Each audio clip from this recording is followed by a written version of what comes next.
اب آپ دیکھیں جیسے ایکٹر ہوتے ہیں وہ ڈائلاگ بولتے ہیں اور دیکھیں ان کی خوبصورتی ہوتی ہے ڈائلاگ بولنے میں. وہ جو ڈائلاگ ہیں وہ ٹکڑوں میں بات کرتے ہیں. جب وہ ٹکڑوں میں بات کریں گے آپ کے دل میں لگتی ہے کہ یار کیا بات کی ہے, اور اسی بات کو آپ پڑھیں آپ کو سمجھ نہیں آئے گی.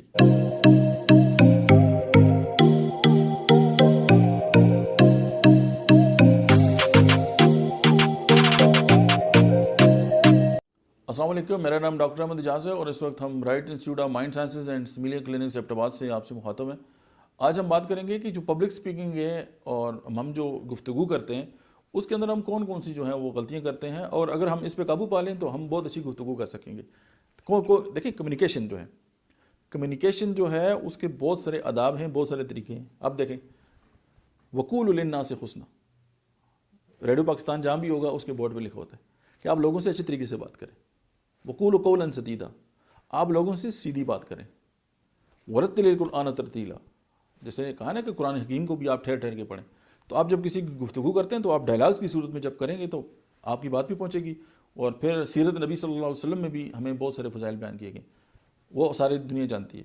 آج ہم بات کریں گے کہ کون سی ایسی خرابیاں ہیں کہ اگر ہم ان کو اپنی گفتگو سے ہٹا دیں تو پھر وقول للناس حسنا ہوگا. وہ نمبر 1 کیا ہے؟ جب ہم کسی سے بات کرتے ہیں تو ہمارے لہجے میں گھبراہٹ ہوتی ہے. پہلے تو آپ یہ جان لیں کہ ہمارے الفاظ کی جو ویلیو ہے وہ 5 سے 7% ہے. اس کے بعد 27% یا اوپر نیچے تھوڑا سا ہماری جو ہے وہ ٹونیلٹی ہے, یعنی جس میں ٹیون میں آپ سے بات کر رہا ہوں.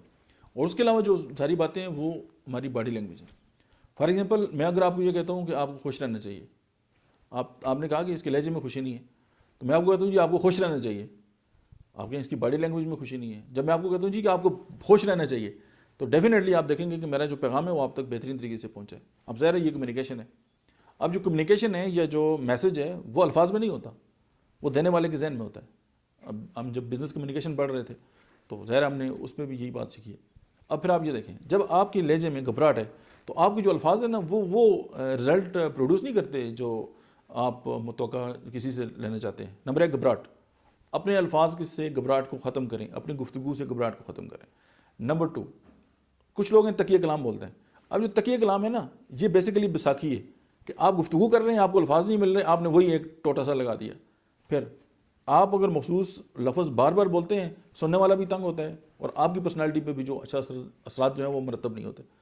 نمبر 3 ہنسی اور الفاظ.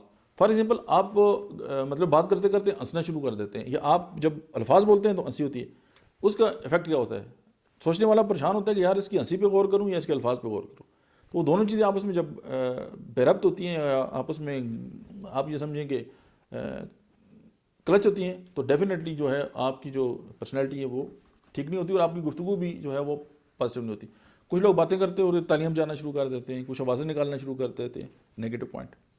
اس کے بعد کچھ لوگوں کی گفتگو میں آپ 100% سنیں گے وہ میں کرتے رہتے ہیں, میں نے یہ کیا, میں نے وہ کیا. ایون آپ بڑے بڑے جو جرنلسٹ کالم نگار ان کو دیکھیں, ان کے کالم میں بھی آپ کو میں کی تکرار نظر آئے گی. کیوں؟ یہ لکھنے کا اور بولنے کے فن کے خلاف ہے کہ آپ جو ہے وہ بار بار اپنی جو ہے وہ سیلف پروجیکشن کریں. اس کے بعد کچھ لوگ کہتے ہیں جی میں نے تو اس کو کھری کھری سنا دی. کھری کھری سنانا یا کھری کھری باتیں کرنا یہ بالکل اداب کا جو حسن ہے یا گفتگو کا جو حسن ہے اس کے خلاف ہے.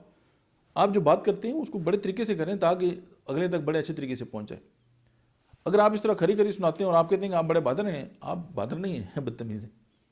اس کے بعد چپلوسی کرنا. آپ نے دیکھا ہوگا کچھ لوگ الفاظ ایسے بولتے ہیں آپ کو لگ رہا ہے آپ کی ٹی سی ہو رہی ہے, تو کیا ٹی سی کوئی بندہ بھی ہو سکتے ہیں تھوڑی دیر کے لیے پسند کرتا ہو, لیکن اس کا انکانشیس مائنڈ اس کو ریجیکٹ کرتا ہے کہ یار یہ غلط ہو رہا ہے میرے ساتھ. پھر آپ یہ دیکھیں کچھ لوگ تیز بولتے ہیں, اتنا تیز بولتے ہیں ان کی سمجھ نہیں آتی آپ کی. تو یہ جو ہے یہ بھی فن جو ہے اس کے خلاف ہے. پھر آپ دیکھیں میں نہ مانوں, آپ کسی سے گفتگو کر رہے ہیں, وہ آپ کو کوئی انہوں نے بات کی, آپ کہ میں نہیں مانتا آپ کی بات کو, بار بار کریں گے آپ کا ایک تو کمیونیکیشن ختم ہو جائے گی اس کے ساتھ, اور دوسری بات ہے کہ آپ کی جو گفتگو کا اثر ہے وہ بھی ختم ہو جائے گا. پھر منہ میں بولنا, بڑبڑانا, اس سے بھی آپ کی بات اگلے تک نہیں پہنچتی. پھر بات کرتے ہوئے جیسے آپ سب سے مخاطب ہو رہے ہیں, نتھنگ ایلس, نیگیٹو امپیکٹ. پھر کچھ لوگ ایسے ہوتے ہیں وہ کہتے ہیں یار ہم ہر محفل جو ہے جو محفل ہے ہم اس کی جان ہو, جیسے کہ محفل جان بن جانا. ایسا ہو نہیں سکتا. اب فار ایگزامپل 200 بندے بیٹھے ہوئے ہیں تو 200 بندے جو آپ کو کس طرح توجہ دے سکتے ہیں؟ ان کا انٹرسٹ الگ ہے, ان کی جو ہیں وہ گفتگو کا طریقہ الگ ہے، ان کی جو پرسنالٹیز ہیں ابھی اس کے رجحانات الگ ہیں، تو آپ کیسے ہو سکتے ہیں کہ ایک بندہ جو ہے وہ 200 بندوں کی توجہ حاصل کر سکے؟ اور کچھ لوگ توجہ حاصل کرنے کے لیے عجیب و غریب حرکتیں کرتے ہیں، اپنی گفتگو میں اس طرح کے کچھ الفاظ استعمال کرتے ہیں، وہ کوشش تو کرتے ہیں لیکن ایسا پاسبل نہیں ہے، تو اس کو چھوڑ دیں۔ تو اگر آپ کی گفتگو کے اندر کوئی چاشنی ہوگی، کوئی پازیٹیوٹی ہوگی، کوئی اس کے اندر آرٹسٹک ٹچ ہوگا، تو ڈیفینیٹلی لوگ آپ کی طرف متوجہ ہوں گے۔ اس کے بعد اختلافی مسائل پہ بات نہ کریں۔ اب ظاہر ہے ایک بندے نے منصا جانا ہے، وہ کہتے جی کہ میں اس گاڑی پہ بیٹھوں گا، دوسرا کہتا نہیں تم تو غلط ہو، اور میں نے تو اٹواد جانا ہے اور ہری پور جانا ہے۔ تو اگر اختلافی مسائل ہیں کبھی حل نہیں ہوں گے، جو جس نے جو کام کرنا ہے اسی کو کر لیں، اور جو اختلافی نوٹ ہیں ان کو چھوڑ دیں، کیونکہ گفتگو سے کبھی بھی معاملات حل نہیں ہوتے۔ لوگوں کے بلیو ہوتے ہیں، آپ بلیو تو تبدیل نہیں کر سکتے، اگر آپ بلیو تبدیل نہیں کریں گے تو میں کیسے آپ کی بات سنوں گا؟ اس کے علاوہ ذاتی مسائل کبھی بھی ڈسکشن میں نہیں آنے چاہیے۔ دیکھیں آپ اپنے گھر کی باتوں کو بہتر جانتے ہیں، میں اپنے گھر کو بہتر جانتا ہوں، تو میں اگر گھر کی باتیں کو بہتر جانتا ہوں تو میں آپ کے گھر کے مسائل کیسے حل کر سکتا ہوں؟ چونکہ آپ 99% اپنے گھر کو 100% جانتے ہیں، میں تو 10% جانتا ہوں۔ اسی طرح غصہ کرنا گفتگو کرتے ہوئے، اس کے علاوہ مطلب ہے کہ اس طرح کی گفتگو کرنا کہ آپ دوسروں کو نائل ثابت کر رہے ہیں یا دوسروں کے اوپر کنٹرول حاصل کرنا چاہتے ہیں اور اس کے لیے الفاظ استعمال کرنا اور غصے سے، جیسے آپ کسی کو پکڑ کے کہتے ہیں میری بات اس طرح، تو یہ وہ ساری باتیں ہیں میں نے تو بڑی تیزی سے آپ سے شیئر کر دی کیونکہ اتنا ٹائم نہیں ہے، ظاہر ویڈیو بھی شارٹ بنانی ہوتی، تو آپ اگر اس کو کنٹرول کریں ان ساری باتوں کو، اور پھر وقولوا للناس حسنا ورتل القرآن ترتیلا، پھر آپ بات کریں اور اس میں پاس دیں۔ دیکھیں آپ بات کریں گے، پاس دیں گے، پھر بات کریں گے، پھر پاس دیں گے، تو آپ کی گفتگو بہت خوبصورت ہو جائے گی۔ اب قرآن حکیم نے آپ کو یہ طریقہ بتایا، ہم سب کو بتایا کہ اگر ہم اپنی گفتگو کے اندر جو ہے وہ خوبصورتی پیدا کرنا چاہتے ہیں، اور پھر ہمارا جو انکانشیس مائنڈ ہے وہ چیزوں کو ٹکڑوں میں محفوظ رکھتا ہے، تو اب آپ دیکھیں آپ ایک جیسے پڑھ رہے ہیں ایک چیز کو اور آپ ایک چیز کو ڈیلیور کر رہے ہیں، آپ دیکھیں جیسے ایکٹر ہوتے ہیں وہ ڈائلاگ بولتے ہیں، اور دیکھیں ان کی خوبصورتی ہوتی ہے ڈائلاگ بولنے میں، وہ جو ڈائلاگ ہیں وہ ٹکڑوں میں بات کرتے ہیں، جب وہ ٹکڑوں میں بات کریں گے آپ کے دل میں لگتی ہے کہ یار کیا بات کی ہے، اور اسی بات کو آپ پڑھیں آپ کو سمجھ نہیں آئے گی۔